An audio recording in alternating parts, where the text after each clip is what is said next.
everyone. My name is Maria, and I'll be discussing this week's assignment of creating an Evaluator Program Description, or EPD.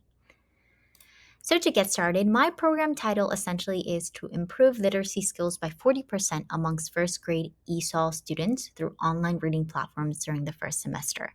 I work at an academy where a lot of my first grade students come in feeling shy and embarrassed and they no longer want to read.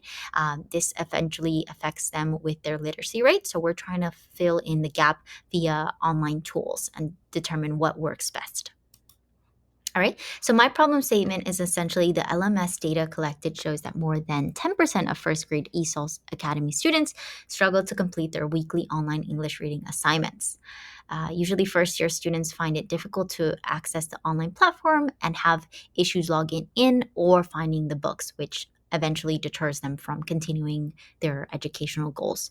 So, essentially, first grade students are around ages 8 to 9, and they have shown a significant decrease in reading proficiency.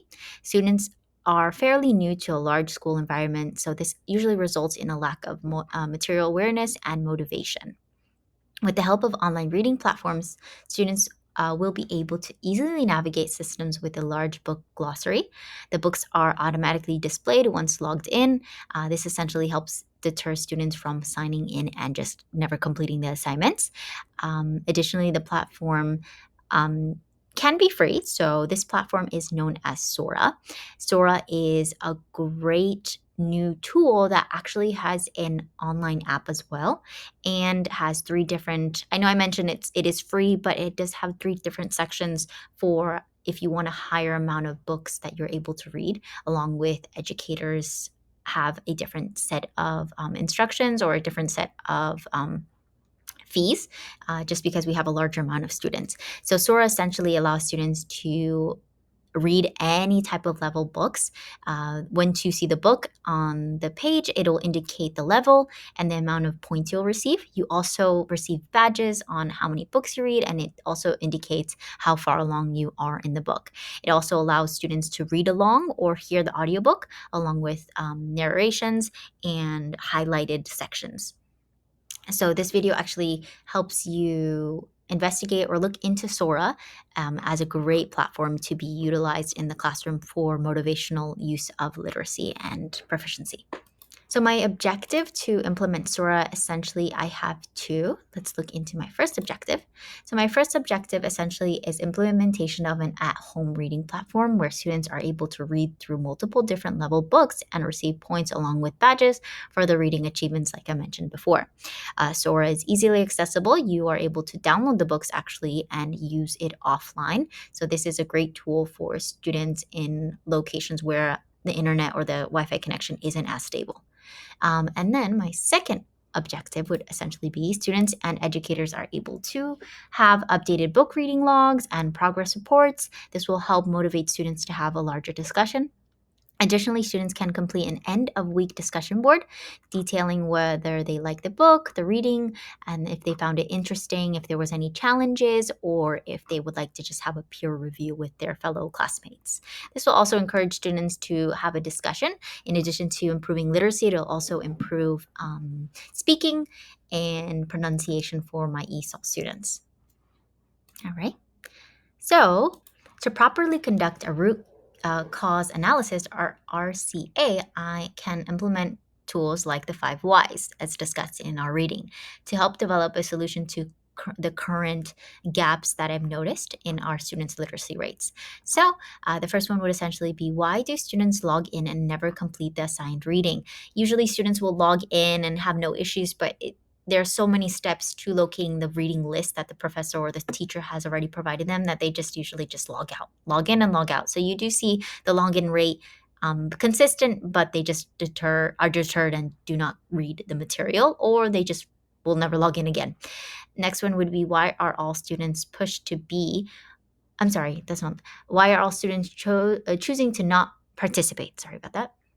So why are they not choosing to participate? Remember, students can be at different levels. So in class, ESL students are obviously, some are high level English and some are low level. So they are deterred by reading in the class. So they will not read in class and they will not go home and read. So this is an issue we have with the literacy rate.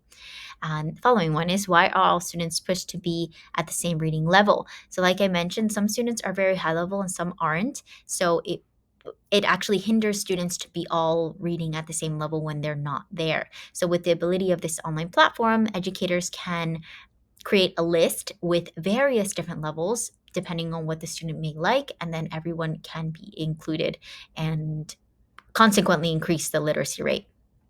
The following would be, why are online tools not always provided? So unfortunately, we are educational technology majors, which essentially we implement technology in our day to day, but most teachers do not, and most teachers are not aware of these tools effectively or ineffectively affecting the students. Sorry. So this unfortunately does affect the students' progress in the classroom, along with the teachers' lesson planning material.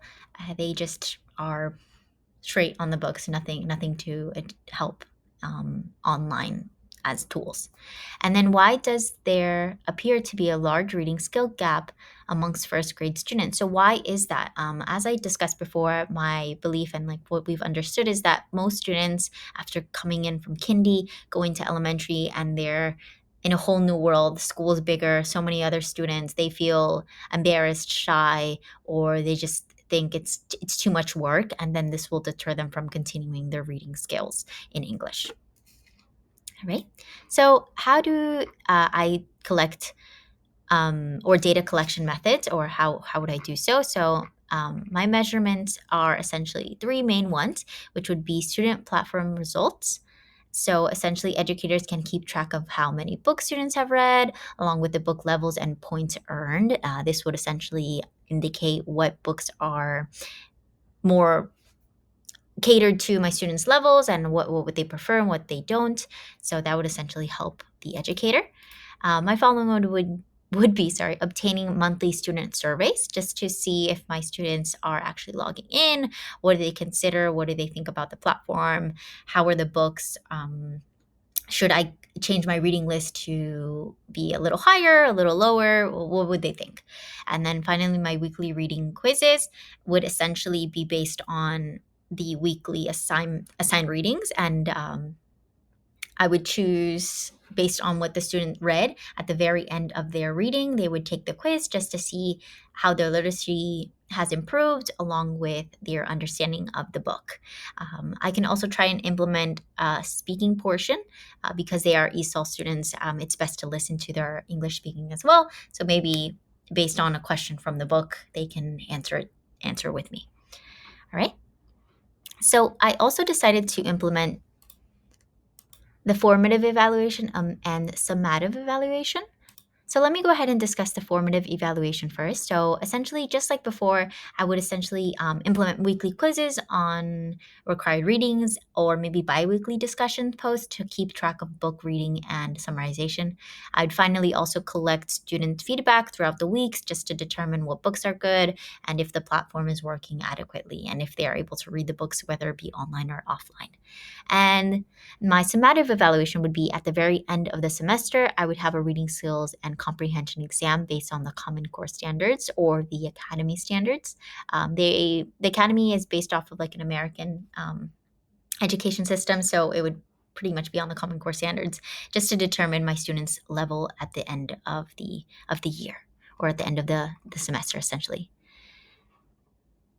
And then finally, I would get my final student feedback along with suggestions from other educators if their reading list actually assisted them in their reading for their students that year or that semester.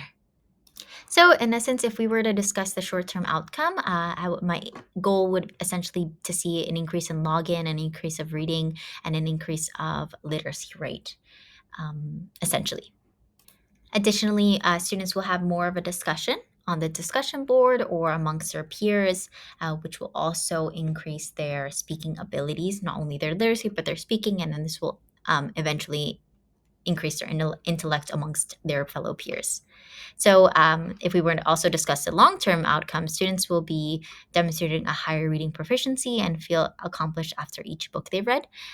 Again, not to mention they receive points, they receive badges. So, these are small little incentives that students receive via the online platform. And hopefully, this additional incentive allows them to have a higher increase in literacy.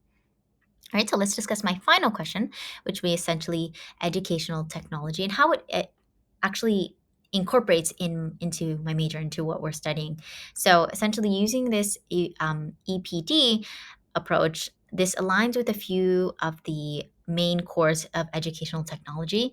It ensures the implementation of online platforms and tools to develop the students' educational progress. Essentially, making sure that all students receive a higher level of education catered to them with these online tools that are readily available, easily downloaded, and accessible, whether it be online or offline, which aligns directly with the educational technology standards. Well, thank you so much for listening to my presentation. I am sorry that I stutter a lot, but these are my references. If you'd like to look into Sora a bit more, you may go ahead and watch the YouTube video or look into their webpage. But thank you so much for listening. Bye bye.